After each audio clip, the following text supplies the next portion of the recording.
Imagine standing in front of a barbell that weighs as much as a grand piano. And now imagine taking said barbell and picking it off the ground.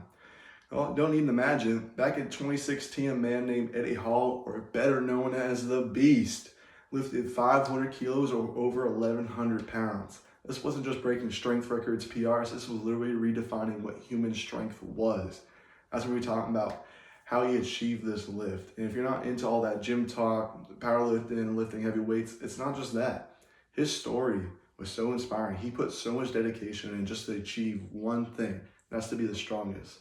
While I've done research and watched videos, I know the guy, at least from my point of view, quite well. I decided I needed to do more research. I dove deep into his life. I figured out things I never would have known about. I wanted to figure out what took this man from the run-of-the-mill guy you see on the streets or just working out to the absolute anomaly he was. That's what we're talking about. The man himself, the science behind it, his pure mindset, what drove him to almost insanity levels of achieving this strength. So take yourself back to 1988. It's England, it's gloomy and stormy, and that's when he was born, Eddie Hall, or the Beast. Going to Penn State, he was originally a competitive swimmer. Now, while this seems like all fun and all, this was not his desire. He was always something itching in the back of his head. He realized this is not something he wants to do, so he soon quit swimming and became a strongman competitor. This strongman competition changed him. He became so much more disciplined, in the gym, eating and sacrificing so much. Now you might be thinking, what is he sacrificing to achieve this? Well, it's not just the fact he's sacrificing time with his family, maybe moving stuff out of work just to go work out, make sure he achieves certain lifts during the day. No, he's actually sacrificing his health too. And you might think a guy like that, super strong, do all these crazy things, is healthier than you. Well, put it straight, you guys are eating 2,000 calories a day, while Eddie Hall here is eating 10,000 calories a day. You gotta imagine that's just eating all day, every day, just to hold enough weight in your system, be strong, heavy enough, just to push this crazy weight off the ground. Well, that's what he's willing to do, and this will eventually cause heart problems, cardiovascular problems, all that fun stuff that no one wants to deal with. Well, he was willing to sacrifice that just to achieve and be the strongest. But it doesn't just take effort. It also takes what his body was made of. He was so genetically perfect for this.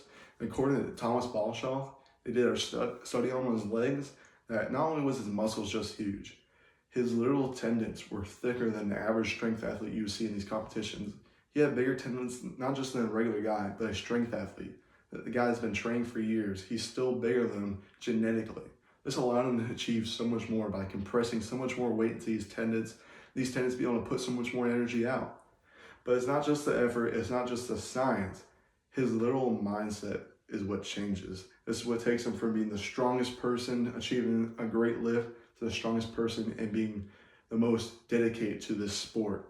And what I'm talking about, from John Mozella, he did a research article on Eddie Hall and what Eddie Hall did before doing this 500 kilo lift. What he said was crazy.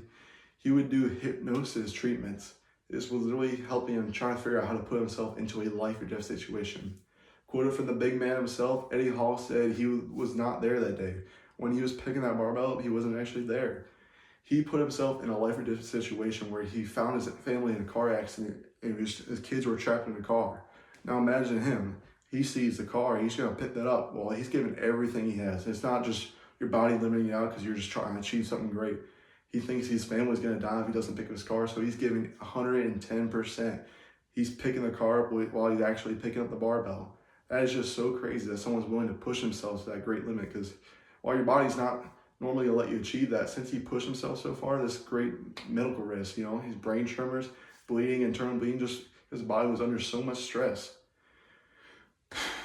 Eddie Hall didn't just break a record though. He broke what human limits were defined as. We talked about what the man was, what he achieved, what he wanted to do, how he became this strong, the science behind it, what he really was willing to drive himself to.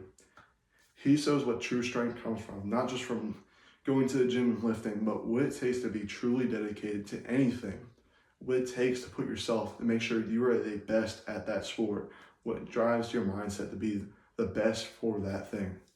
And that's what I think makes Eddie Hall so inspiring and what I wanted to do a speech on.